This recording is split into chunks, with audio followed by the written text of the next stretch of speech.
Sénégal, bonjour. Au menu de l'actualité de Tribune quotidienne ce matin, les coups de coude chinois, les coups de coude chinois signés Maître Aïssata Tall Sall en direction de Cheikh Diba. En tout cas, Maître Aïssata Tall Sall écrase Cheikh Diba d'après Tribune quotidienne, d'où les propos de Daousti. Tall Sall, Aïssata, relevé à la une de Tribune quotidienne en direction de Sawai. Monsieur le ministre des Finances du budget, à savoir, vous êtes un ministre des Finances qui a des problèmes avec les chiffres. Est-ce à dire que pour Maître Aïssata Tall Sall, Sawai Cheikh Diba fait du pachal foroch? En tout cas, retenons l'autre pavé dans la barre, pour ne pas dire l'autre coup de pied dans la fourmilière, signé Maître Aïssata Tall Sall en direction de Sawai. À savoir, les solutions, les solutions que vous proposez pour trouver de l'argent ne sont pas, alors là, pas du tout fiables aussi. Vous étiez là hier, vous êtes là aujourd'hui, ou peut-être vous l'avez oublié. Voilà ce que rappellera également Maître Aïssata Tall Sall nous livre Tribune quotidienne, le journal du groupe des médias, en tout cas, de souligner que pour la présidente du groupe parlementaire de l'opposition, quand on parle, on parle des chiffres de notre temps, c'est vous qui étiez là. Quand on voit,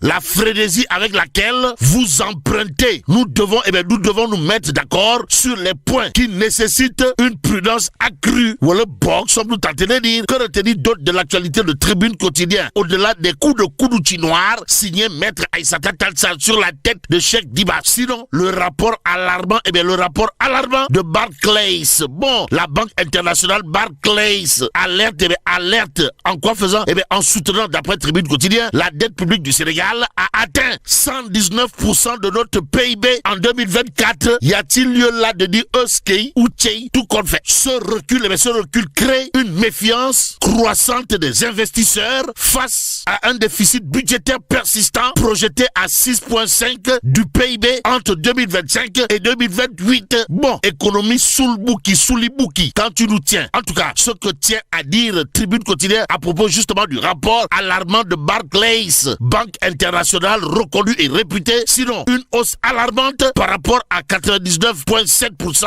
établie par la Cour des comptes en 2023. Et comme pour dire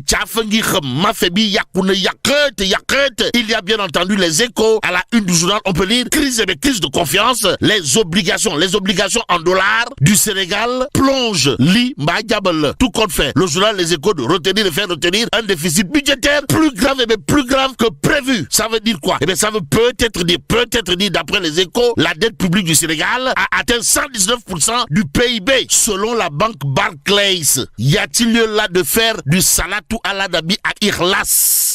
Oui, semble soutenir le Dakarois quotidien à sa une. Le journal, en tout cas, d'indiquer effondrement des euros obligations suite au rapport de Barclays estimant la dette publique à 119% du PIB. Le Sénégal, dans l'œil du cyclone. D'où l'intérêt pour nous de prendre Walf quotidien ce matin. À la une du quotidien du groupe Walf Fadjri, on peut retenir des économistes sur l'endettement du Sénégal. En tout cas, l'inévitable cure d'amaigrissement. Voilà ce qu'il y a lieu de retenir au regard de la situation carabinée de chez Carabiné de l'heure. À l'heure actuelle, il convenait tout simplement et tout bonnement de soutenir, d'après bien entendu Walf quotidien, que les histoires de projets et entre autres relèveraient de la théorie du Djansi Park.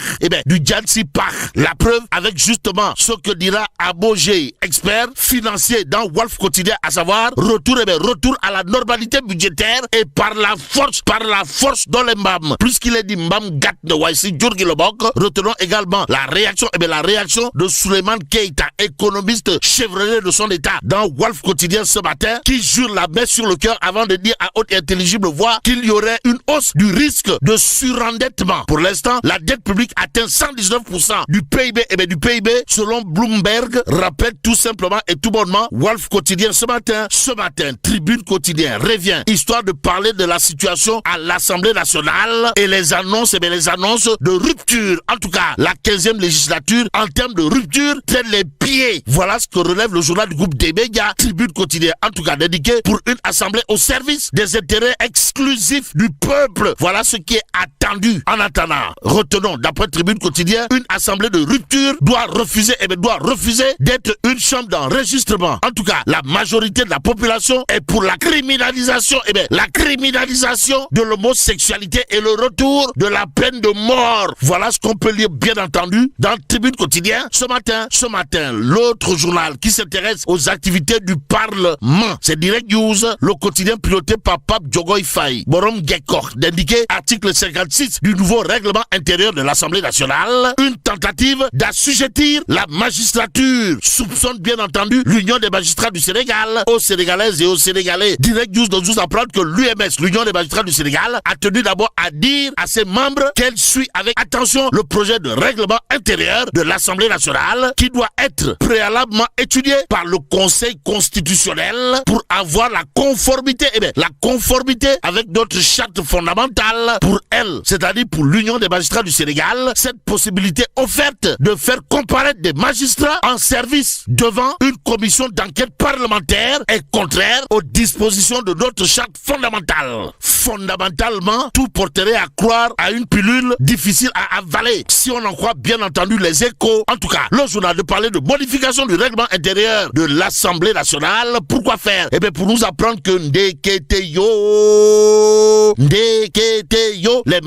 les magistrats sur leur garde, en garde à l'assaut. Des magistrats, d'après les Échos, qui nous renseignent qu'ils soupçonnent une volonté d'assujettissement de la magistrature aussi. Ils attendent, les magistrats attendent la décision du Conseil constitutionnel sur la constitutionnalité du texte avant de se prononcer. Renseignent les Échos favorables ou pas. Pour l'instant, l'As quotidien de nous apprendre face aux défis structurels entravant le développement durable. Monsieur le Président, son Excellence Bassirou Diomaye Diakhar Faye livre sa recette. En tout cas, Réumi quotidien pour sa part d'indiquer gouvernance financière mondiale, le vibrant plaidoyer de Diomaye à Séville, loin, voire très loin des histoires du coiffeur de Séville. Le quotidien en relief l'est. En tout cas, à la une du journal, on peut lire rencontre Diomaye Macron à Séville, une volonté de refondre le partenariat franco-sénégalais aux Sénégalaises et aux Sénégalais. L'observateur L'Obs au chapitre des bavures policières présumées à Rosso, de nous livrer les premiers éléments d'une enquête explosive.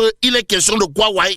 L'observateur L'Obs parlait du supplice de Talla Keita, 18 ans, battu par 2 policiers, grièvement blessé puis emporté par une infection. Aussi, sa sœur Adama Keita raconte avoir trouvé son frère allongé, inerte, sur le perron de la police, le visage ensanglanté, tuméfié, victime selon elle d'un tabassage en règle. Aussi, retenons d'après toujours l'observateur L'Obs, les agents Cham et Badji mis en cause, placés aux arrêts de rigueur. Le procureur de Saint-Louis Baye Cham ordonne une autopsie après un certificat de genre de mort accablant. Bon, restons bien entendu avec l'observateur L'Obs qui nous parle de manifestations violentes, histoire de nous informer Cambérène en flamme, Limba Diamel. En tout cas, la mort de Tierno Ba et la mine gang embrase le quartier Cambérène. D'après l'observateur L'Obs, le journal du groupe Futur Média, en tout cas, d'ajouter la police livre sa version des faits et détaille l'intervention qui précède le drame en question qui intéresse à plus de titres le quotidien ce matin. Le journal du groupe Avenue Communication, en tout cas, d'afficher après le repêchage de 2 corps sans vie, vague de colère à Cambérène. De quoi s'agit-il exactement? Les jeunes de la localité mettent en cause les forces de l'ordre aussi. Les victimes s'étaient jetées à la mer en tentant d'échapper à un contrôle de police. Informe bien entendu le quotidien à lire dans le journal du groupe Avenue Communication la version de la police. En attendant, terminons avec les Échos. Le journal de parler de noces, de Bamboula, de Mumbai à l'Assemblée nationale pour une simple clôture de session. De quoi s'agit-il? Le journal Les Échos de parler de déjeuner gigantesque pour les députés avec un célèbre traiteur assorti d'un dîner copieux. Un dîner copieux pour inviter tirer sur le volet le soir au moment où Gorgorlou cherche le diable pour lui tirer la queue. Et là, mais là, t'es dong, Allah. Bon, que Dieu préserve le